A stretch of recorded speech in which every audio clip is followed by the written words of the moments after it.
नमस्कार मित्रांनो, मी सागर बुटाला, सह्याद्री कॅपिटलचा मॅनेजिंग पार्टनर. इंडिया आणि US ट्रेड डील आणि काय चाललंय याबद्दल गोंधळलेले आहात. तुमच्यासाठी महत्त्वाच्या असलेल्या ह्या सर्व गोष्टी सांगण्यासाठी हा 70 सेकंदाचा व्हिडिओ आहे. जे काही झालंय ते इंडियन इकॉनॉमीसाठी पॉझिटिव्ह आहे.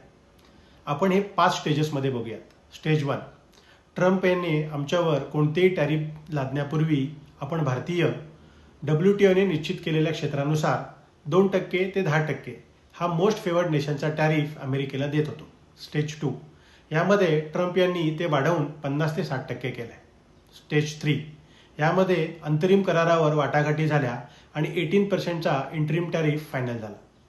काल काही इंटरेस्टिंग घडामोडी घडल्या, ज्यामध्ये स्टेज 4, अमेरिकेच्या सुप्रीम कोर्टाने काल जाहीर केले की टॅरिफ हे बेकायदेशीर आहेत आणि त्यामुळे आपण पुन्हा पूर्वी देत असलेल्या 2% ते 10% या टॅरिफ ब्रॅकेटवरती गेलो.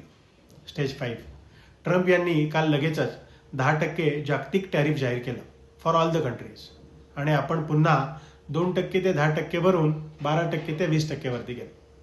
भारतासोबत वाटाघाटी केलेल्या 18%च्या तुलनेत टॅरिफमध्ये काही बदल होतील असं मला वाटत नाही.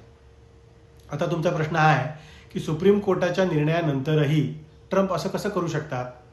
कारण न्यायालयाने काल एमर्जन्सी टॅरिफ ॲक्ट अवैध ठरवला आहे. ट्रम्प यांनी section 122 under trade deficient, section 301 for unfair trade practices हे 2 कलमं वापरून काल नवीन टॅरिफ लावलेत. मला असं वाटतं की हे 10% युनिव्हर्सल टॅरिफसुद्धा अमेरिकन सुप्रीम कोर्टमध्ये चॅलेंज होईल. बघूयात नेक्स्ट वीकमध्ये नक्की काय होतं आहे.